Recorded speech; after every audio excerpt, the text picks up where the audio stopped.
नमस्कार, मैं रेनू अन्नपूर्णा के किचन में आपका स्वागत करती हूँ। आज मैं आपको बताने वाली हूँ राजस्थानी घेवर कैसे बनाया जाता है। जाली वाला घेवर बनाना बताऊँगी आज मैं आपको। तो चलिए शुरू करते हैं। फिर मेरे पास एक कटोरी घी है जिसका 1/3 मतलब जो है तीसरा, एक भाग का तीसरा हिस्सा ये घी मैं इसमें डालूँगी और इसको जो है मैं आइस क्यूब से जो है इसको फेंटूँगी ये। और मैं इसको और केवल दो कप मैदा से मैं आज आपको घेवर बनाना बताऊंगी। ये मैं इसको ये आइस क्यूब डालूंगी इसमें, क्योंकि ये जो घेवर बनाने की रेसिपी है ये आइस से ही बनती है। अगर हम इससे नहीं बनाएंगे तो हमारा घेवर बनकर तैयार नहीं होगा। तो देखिए अब मैं इसको फेंटना शुरू करूंगी और मैं इसको इतना फेंटूंगी कि ये बिल्कुल जो है एक मलाई के रूप में दिखने लगेगा। इतना फेंटूंगी और इसको एक ही डायरेक्शन में आपको बराबर इसको जो है फेंटना पड़ेगा। बराबर जितनी तेज़ से हो सकता है आप इसी को जो है देखिए। अगर हम जो है ये घी को ज़्यादा ले लेंगे तो हमारा जो हम ये बनाएंगे घेवर तो वो हमारा टूट जाएगा, और अगर हम कम घी लेंगे तो ये हमारा घेवर जो है कड़ा बनेगा। इसलिए हम इसको इतना क्या कहते हैं 1/3 ही हमें इसका नाप से ही आप बनाइएगा जब भी बनाइएगा। देखिए ये आने लगा। इसी तरीके से हमें इसका ये देखिए अब ये हमारा बिल्कुल तैयार हो गया है। अब हम इसको आइस को निकाल देंगे अभी।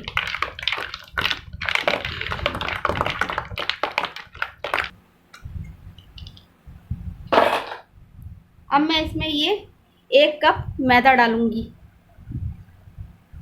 और इसको चलाऊंगी, और इसी के साथ ही ये मेरे पास 1/3 कप दूध है, और दूध भी जो है हमें ठंडा ही लेना है।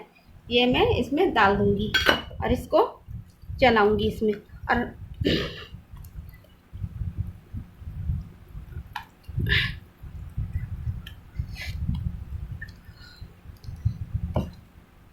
अब मैं दूसरे कप की मैदा भी इसमें डाल दूंगी।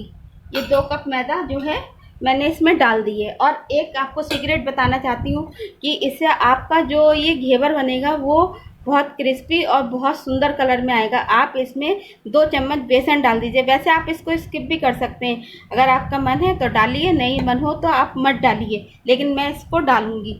ये 2 कप मेरे पास 2 चम्मच बेसन है। अब हमें एक ही डायरेक्शन में इसको बराबर काफ़ी घुमाना है।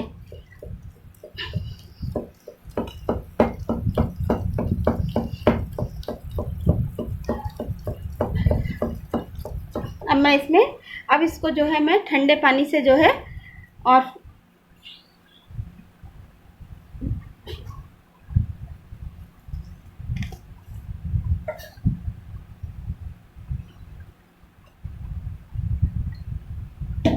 अभी ये मेरे पास बिल्कुल ठंडा पानी है फ्रिज का।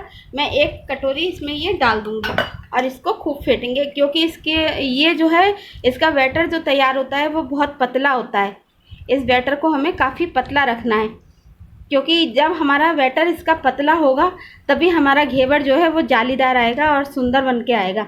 अब मैं इसमें आपको जितनी भी बार इसको चलाना है एक ही डायरेक्शन में चलाना है।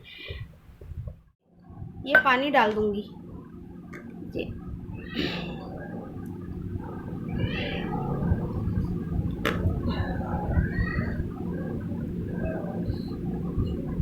क्योंकि हमें जो घेवर का जो बैटर चाहिए है वो काफ़ी पतला चाहिए है, इसलिए हमको अभी ये हमारा हुआ नहीं है, अभी ये काफ़ी गाढ़ा है, इसलिए हमें इसमें अभी पानी की ज़रूरत और पड़ेगी।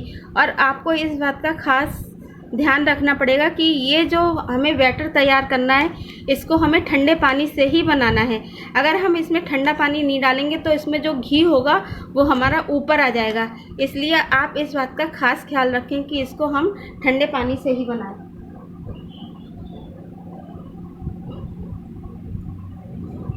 अब मैं इसमें जो हूँ अब मैं इसमें लास्ट में एक चीज़ डालूंगी, 1 चम्मच नींबू का रस। नींबू का रस जो होगा वो इसकी बाइंडिंग को बनाए रखेगा। अगर मैं नींबू का रस नहीं डालूंगी तो ये मैदा जो होगी वो फटी फटी हो जाएगी, इसलिए इसके नींबू का रस जो होता है वो इसको बांध कर रखता है। इसलिए मैं इसमें ये 1 चम्मच, हालांकि 1 नींबू 1 नींबू में 1 चम्मच रस आया है ये, आपको इसमें ये डालना पड़ेगा। चलिए तो अब दूसरे प्रोसेस की तरफ चलते हैं।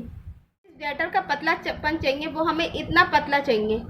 ये हमारा इस तरीके से आप देख लीजिए ध्यान से, हमें इतना पतला बैटर चाहिए इसका बनाने के लिए, क्योंकि जितना पतला आपका बैटर होगा हमारा घेवर उतना ही जालीदार और इतना ही सुंदर आएगा।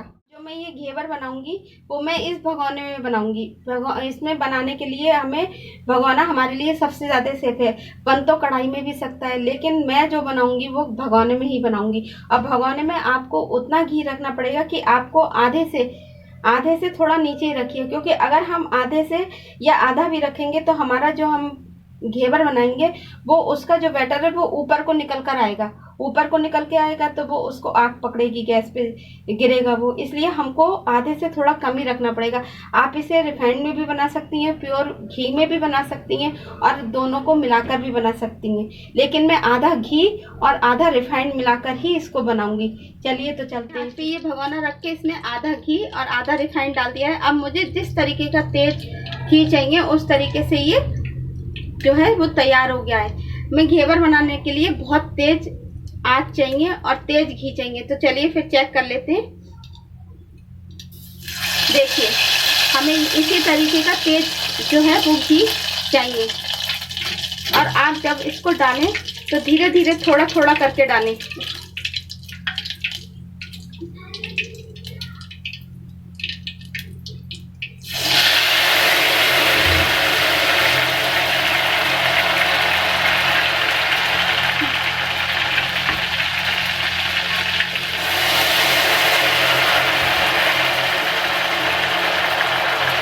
जब ये घी अपने आप बैठ जाएंगे तो ये अपने आप से बीच में इसमें जगह बनती जाएगी। इस तरीके से हम थोड़ा थोड़ा करके इसको बराबर डालते रहेंगे।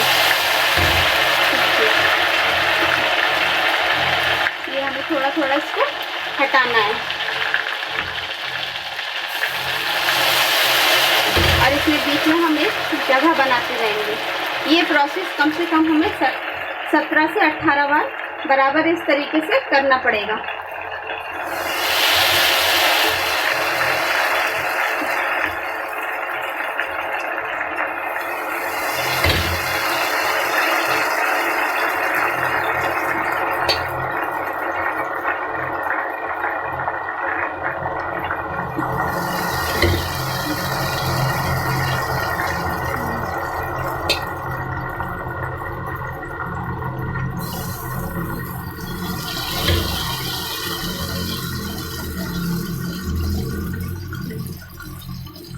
जब ये झाग खत्म हो जाएंगे तो ये अपने आप से दिखना शुरू हो जाएगा, और हमें इसी तरीके से बीच में इसकी जो है जगह बनानी पड़ेगी। जगह बना के हमें थोड़ा थोड़ा इसका बैटर डालेंगे, और इसको हम जो है ऊपर धार से डालेंगे तो ये बहुत अच्छी इसमें जाली बनकर आएगी। इसको बार बार जो है हम इसको इस तरीके से बीच में गैप उसका देते जाएंगे।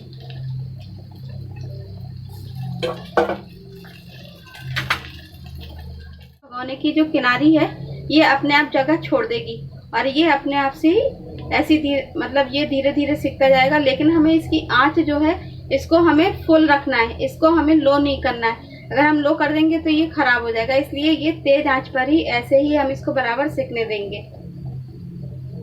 किनारे से इसने अपने आप से जगह छोड़ दी। अब ये इसी तरीके से होते हुए हम थोड़ा थोड़ा इसमें से बीच में से जो है इसका घी लेके और हम इसके किनारों पे डाल देंगे, जिससे ये हमारा सिक जाए। इस तरीके से लेके हम चारों तरफ इसका घी डाल देंगे। सुंदर सिक कर आया है। बहुत भर जाता है, इसलिए मैं इसको एक उस पे ये थाली पे मैंने एक वो रख लिया था, एक बाउल, उसमें इसको रख दूंगी। अब मैं इसी प्रोसेस से दूसरा भी बनाऊंगी। ये मेरे पास 1 कटोरी चीनी है जो मैं इसमें डालूंगी, और उसके बाद ये 1 कटोरी पानी। अब मैं कम से कम 2 तार की चाशनी इसकी बनाऊंगी। तब तक उधर मैंने इसके लिए रबड़ी तैयार कर ली है। रबड़ी जो है मैंने पहले से ही बना ली है। इसमें जो है मैंने ये रबड़ी बनाई है ब्रेड से, बनकर तैयार हो गई है। सफ़ेद इलायची का पाउडर डाल दूंगी। ये सफ़ेद इलायची का पाउडर मैंने इसमें डाल दिया है। ये और इसको गैस को मैं बंद कर दूंगी। घेवर को एक स्टैंड पे रख लिया और मैं इसमें धीरे धीरे करके ये चाशनी इस पर डालूंगी। ये इस तरीके से करके इस पर चाशनी, क्योंकि जो चाशनी एक्स्ट्रा में होगी वो नीचे जो है वो टपक जाएगी। जिस तरीके से घी जो है वो नीचे को सब इसका टपक गया, उसी तरीके से ये भी अपने सब टपक जाएगी इसमें। ये देखिए,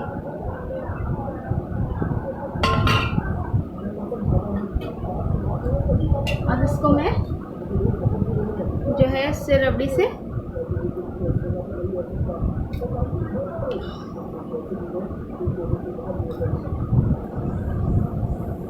देखिए उसे और पिस्ते से मैं इसकी गार्निशिंग कर दूंगी।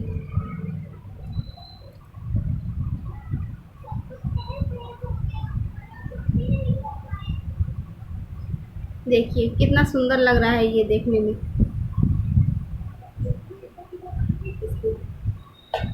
लीजिए, ये तैयार है आपका घेवर। आप इसे बनाइए, खाइए और सबको खिलाइए। अगर पसंद आए तो मेरी रेसिपी को शेयर कीजिए, सब्सक्राइब कीजिए, लाइक कीजिए और कमेंट्स कीजिए।